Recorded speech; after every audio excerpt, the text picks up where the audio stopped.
తెలుగు రాష్ట్రాల్లో ఒక సంచలనం రేపినటువంటి కేసు ఏదైతే ఉందో టాలీవుడ్ డ్రగ్స్ కేస్. టాలీవుడ్కి సంబంధించిన పెద్ద పెద్ద స్టార్స్ అందరూ ఇందులో ఇన్వాల్వ్ అయ్యారు అండ్ డ్రగ్స్ తీసుకున్నారు అన్నటువంటి వార్త అప్పట్లో ఎంత సంచలనంగా మారిందో మనందరికీ తెలిసిందే. చాలా రోజుల పాటు వీళ్ళ మీద విచారణ జరిగింది అండ్ కేసు రోజుకో మలుపు తిరుగుతూ వచ్చింది. ఎక్సైజ్ ఆఫీస్ దగ్గర అయితే ఒక హడావిడి కనిపించింది. కొన్ని నెలల పాటు వాళ్ళని పిలిపించడం, దెన్ క్వశ్చన్ చేయడం, వాళ్ళకు సంబంధించిన శాంపిల్స్ సేకరించడం, ఇదంతా కూడా చూసాం. 2018లో జరిగినటువంటి కేస్ అండ్ ఇన్సిడెంట్ ఇది. సో 2018లో నమోదైన డ్రగ్స్ కేసుకి సంబంధించి నాంపల్లి కోర్టులో ఎక్సైజ్ శాఖకు ఇదొక ఎదురుదెబ్బ అని చెప్పొచ్చు. ఎందుకంటే టాలీవుడ్ నటులపై అప్పుడు 8 కేసులు నమోదైతే ఈ రోజు వచ్చినటువంటి తీర్పు 6 కేసులను కోర్టు అయితే కొట్టేసింది. టాలీవుడ్ డ్రగ్స్ కేసుపై గత ప్రభుత్వం ప్రత్యేక సిట్ కూడా ఏర్పాటు చేసింది. మనందరికీ తెలుసు. సిట్లో ఏర్పాటు చేసిన తర్వాతనే చాలామంది టాలీవుడ్కి సంబంధించిన పెద్ద పెద్ద హీరోస్, డైరెక్టర్స్ వీళ్ళందరూ కూడా ఆఫీస్కి వచ్చి విచారణకు హాజరయ్యారు. సో టాలీవుడ్ డ్రగ్స్పై మొత్తం అయితే 8 కేసులను సిట్ అయితే నమోదు చేసింది. నిజం చెప్పాలంటే కూడా 2018లో జరిగినటువంటి కేసు, అంటే ఆల్మోస్ట్ ఒక 5 years అయిపోయింది. అందరూ ఈ కేసుకి సంబంధించి ఆల్మోస్ట్ మర్చిపోయారు కూడా. ఎన్ని కేసు ఏంటి అనేది మళ్ళీ ఈ రోజు కోర్టు తీర్పు ఇస్తే కానీ మనకు గుర్తురానటువంటి సిచ్యువేషన్. సో 8 కేసులు నమోదైతే ఆ కేసుల్లో 6 కేసులను కోర్టు ఈ రోజు కొట్టేసింది. అంటే 5 years తర్వాత విచారణ జరిగి తర్వాత బెంచ్ మీదకి వచ్చి ఈ రోజు కొట్టేసినటువంటి సిచ్యువేషన్. సరైన ఆధారాలు లేవని అండ్ సాక్ష్యాలు లేకపోవడంతోనే ఈ కేసును నాంపల్లి కోర్టు తోసిపుచ్చింది. డ్రగ్స్ కేసులో పాటించాల్సిన ఏదైతే ప్రొసీజర్ ఉంటుందో అది ఫాలో కాకపోవడంతోనే ఎక్సైజ్ శాఖకు ఈ ఎదురు దెబ్బ తగిలినట్టుగా కూడా మనకు స్పష్టంగా అర్థమవుతోంది. యాక్చువల్లీ ఈ 6 కేసుల్లో ఎలాంటి సాక్ష్యాలు కానీ ఆధారాలు సరిగ్గా లేవనైతే కోర్టు కొట్టివేసిన సిచ్యువేషన్ మనకు స్పష్టంగా అర్థమవుతోంది. యాక్చువల్లీ ఈ కేసులకు సంబంధించి నెలల తరబడి టాలీవుడ్ నటులను ఎక్సైజ్ శాఖ విచారించిన విషయం మనందరికీ తెలిసిందే.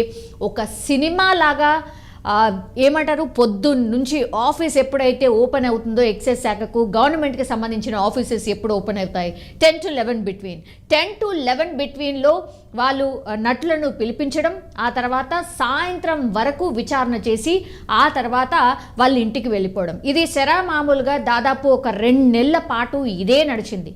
నటీనటుల దగ్గర నుంచి అప్పట్లో అయితే గోల్డ్ తీసుకున్నారు, వెంట్రుకలు కూడా తీసుకున్నారు, శాంపుల్ల కోసము కలెక్ట్ చేసుకునే సిచ్యువేషన్ కనిపించింది. అందరి దగ్గర నుంచి ఈ గోళ్ళు, వెంట్రుకలు సేకరించడం ఏంటి, అసలు ఏంటి ఈ ప్రొసీజర్ ఏంటి, అసలు ఇంత భయంకరంగా ట్రీట్ చేస్తున్నారు ఏంటి, మేము ఏ తప్పు చేయలేదు అన్నటువంటి మాట కూడా చాలామంది చెప్పారు. చాలామంది అయితే గోళ్ళు, వెంట్రుకలు ఇవ్వడానికి కూడా నిరాకరించారు. అసలు ఏ తప్పు చేయండి, మేము ఎందుకు ఇవ్వాలి అన్నటువంటి మాట కూడా మాట్లాడారు. సో ఆ శాంపిల్స్ అయితే ఎట్టకేలకు సేకరించారు అండ్ ఆ శాంపిల్స్ను FSLకు పంపించడం కూడా జరిగింది. అయితే డైరెక్టర్ పూరి జగన్నాథ్ అండ్ నటుడు తరుణ్ల శాంపిల్స్ని మాత్రమే FSL పరిశీలించింది. అండ్ పూరి, తరుణ్ల శరీరంలో డ్రగ్స్ ఆనవాళ్లు లభించలేదని FSL రిపోర్ట్ క్లియర్గా చెప్పినటువంటి సిచ్యువేషన్. దీంతో FSL నివేదిక కావచ్చు, సాక్ష్యాలను చూసిన నాంపల్లి కోర్టు అయితే కేసులను ఈ రోజు కొట్టివేస్తూ ఒక నిర్ణయం అయితే తీసుకుంది. కానీ ఈ కేసుని చూసినా కూడా మనకు ఒకటే అర్థమవుతుంది, టాలీవుడ్కి సంబంధించిన సినీ స్టార్స్ ఎవరైతే ఉన్నారో, పెద్ద పెద్ద బడా పేరుగాంచినటువంటి సెలబ్రిటీస్ ఎవరైతే ఉన్నారో వాళ్లకు సంబంధించి పూర్తిగా ఏ వార్త వచ్చినా సరే చాలామంది ఫాలో అవుతూ ఉంటారు. సో ఇందులో భాగంగానే టాలీవుడ్ నటులు కూడా డ్రగ్స్ తీసుకుంటున్నారు అన్నటువంటి వార్త 2018లో కొత్తగా వచ్చింది కాదు. అండ్ ఈరోజు మనం వింటున్నట్టు వార్త కూడా కొత్తదేం లేదు. ఎందుకంటే ఆనాటి నుంచి ఈనాటి వరకు కూడా ఎక్కడో చోట రోజు ఫ్రీక్వెంట్లీ, మొన్న కూడా ఒక నటి దగ్గర నుంచి, లావణ్య అనే నటి దగ్గర నుంచి కూడా డ్రగ్స్ స్వాధీనం చేసుకున్నారు. ఇప్పుడు తను పోలీస్ కస్టడీలో ఉంది, ఆమె విచారణ కూడా జరుగుతోంది అండ్ ఆమె కూడా సంచలన విషయాలు మేబీ బయటపడతారు అని ఎక్స్పెక్ట్ కూడా చేస్తున్నారు. సో టాలీవుడ్కి సంబంధించిన నటీనటులు అండ్ VVIPs ఎవరైతే ఉన్నారో డ్రగ్స్ కేసులో ఇన్వాల్వ్ అయ్యారు అన్నటువంటి వార్త 2018లో ఒక సెన్సేషన్ వార్తలాగా మారిపోయింది. ఎందుకంటే 2018లో కనీసం ఒక నెల నుంచి 2 నెలల పాటు ఈ పూర్తిగా ఎక్సైజ్ శాఖ చుట్టూ ఈ నటులందరూ కూడా తిరిగినటువంటి సిచ్యువేషన్.